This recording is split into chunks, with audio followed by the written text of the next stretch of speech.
Well, hello. I am back once again with that ill behaviour. I've got a lot of time on my hands, as I'm sure a lot of you have right now. I'm in the UK, we're currently in lockdown, or only being allowed out for essential visits to supermarket and one exercise a day. So I thought I'd have a look through the archives and see what I could dig out. Oh yeah. So actually found quite an interesting back and forth between me and an operator whilst on an interview shoot in Italy, where I was using some natural light coming in from outside, which is something that you generally shouldn't rely on. But I thought it was quite an interesting one because he started questioning me on why I was making certain choices. So I just turned the camera on and we rolled and we just talked through things, and we had a look at how I set it up from being fairly okay with the image to being happy with the image. I wouldn't say I was like, 100%, but I ran out of time, and so we had to go with it. Yeah, so let's take a look and we'll have a chat through it. So we've got the Falconeyes in here. Ooh. He's talking about your ice cap, Falconeyes. He's got them Falconeyes, damn. Yeah, let's look at that. Okay, nice. I think I'm just gonna diffuse this light. Whoop, this light. And we're good to go. Little BTS. BTS. Bitch. Tell me something. One thing you'll immediately notice is that this room is white. There are white wardrobes, white sheets, white ceiling. There is light bouncing everywhere. So I think the first thing to do is just to try and control that spill. Diffuse this light.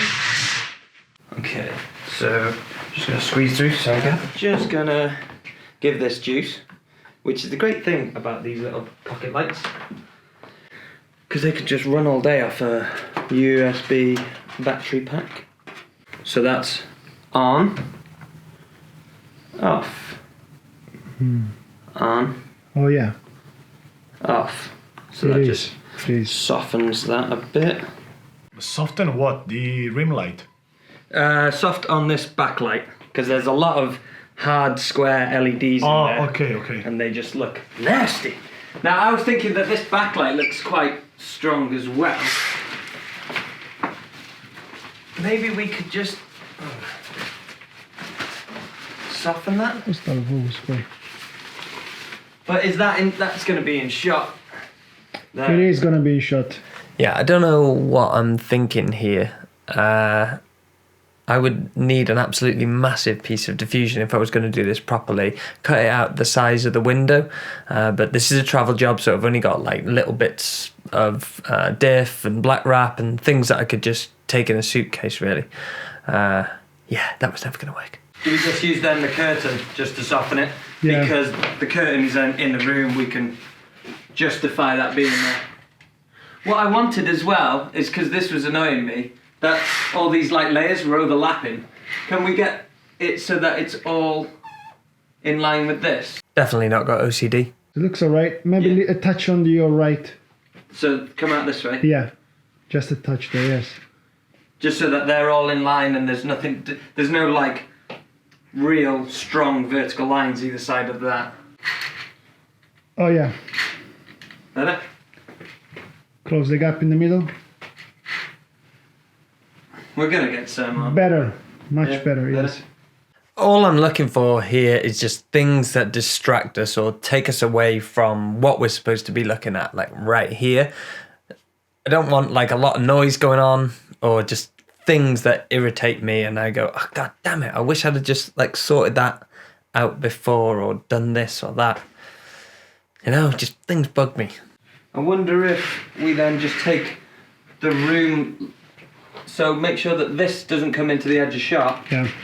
but maybe if we just take some of the ambient light levels down in the room, because this bed sheet, if you look at it's that, bouncing back, right? that's gonna bounce loads of light into the room. But if we just start creeping this across, it'll take a lot of that ambient light out. As this is a travel shoot, you've got to be resourceful, and like the number one thing that you can cut light with in a hotel room, other than the light switch, is probably the curtains during the day. And it's probably the first thing I should have started with. I should have closed the curtains and added light to the room based on the ambience that I needed. But I've kind of worked backwards, and I've started with my lights and then took light away. So if there's any tip from this, then maybe take all the light away and then add it in as you need it.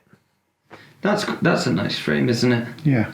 There's light on this side, light's kicking across. Get rid of that kettle. Yeah.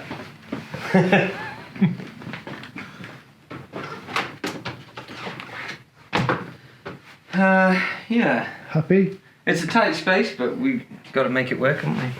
So So if we got in the if you hotel. were to use the dome diffuser on this light, Yeah. would you take this honey grid off? Or Yeah, leave because everything on? they're two different ways of lighting. This grid, so it's got the diffusion Yeah. behind it, but the grid controls the spill of the light, whereas the dome just wants to Spreads spread it. So it's like having a 50mm on the camera versus like the GoPro's wide angle. Right. GoPro gets everything in, Yeah. whereas the 50mm kind of concentrates it. Yeah. That's kind of like a way of looking at it. What does BTS stand for? Bitter, tender, sweet. Bitter, tender, sweet. You softy. Gabriel Stefani, the most handsome man in film and television. And actually, the guy who's operating the camera is his twin brother, Lucas Stefani. So, you know, you get 2 for 1 with those guys. Right, let's go back to the shot. Let's see where we're at. Maybe if you just bring it round. Something like that. What I'm thinking is if we send Gab back that way. What? I'm not happy with like catching that in. So we might be able to take this a bit further into the room. They need to pop this over. I think one of the first things that you should buy and have in your lighting bag all the time is a roll of black wrap. Being able to control light with it is just second to none. And also, if you have no lights, at least you can create shape with just a little bit of black wrap. So then there's a lot of reflection in there, and put it back. That just cuts that reflection out. Okay, cool. So bring that back in. Let's have a look at this. Tighten up.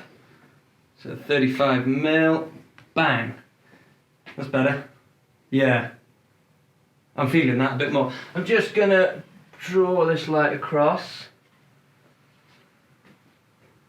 That's nice. There we go. Here's my baby. So when you walk in a room and there's like a massive window, what's your assessment? It's like, okay, this window, there's a lot of light coming through the window. That's gonna be my backlight. Yeah. It's never gonna be your key light, or it could be your key light as well. Well, with that, you've either got to get rid of it completely, Right. because clouds could go over the sun, completely change the light levels in the room. We're really fortunate here in Italy that the sun comes out, stays out, and then it goes down at the end of the day. So I can kind of rely that in this 30-minute interview, that light is pretty much not going to move. Might move slightly around, but it's not going to affect our shot, really. Just a lovely outline of view. If I take that key light off, it's a great outline of view on that shot. What we're using it here is more of like creative choice. So it's more of an aesthetic thing here, rather than giving us anything that we need to rely on. There you go. But what I'm gonna do, if we pull back to Gav's face, I think we should take the colour down. What's on now? So it's at 55K, but if we just drop that to, say, 4.4.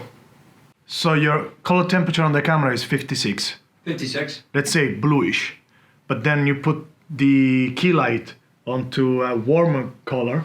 The light that's coming in from outside isn't sort of registering as that sort of cold blue. Right. It's coming through as white because we've set the camera to 56. Yeah. But because it's actually really low in the sky over here and it's coming through these sort of golden blinds, it's making it gold, it's making it warmer. So actually taking the light more towards 32 Kelvin makes it more tungsten, warms it up, and there's more justification of that light coming in. It looks like it's actually wrapping around his face. Right, we're ready for an interview. Gab, you can get the easy rig on. So the first few weeks on this project, everything was handheld on that camera.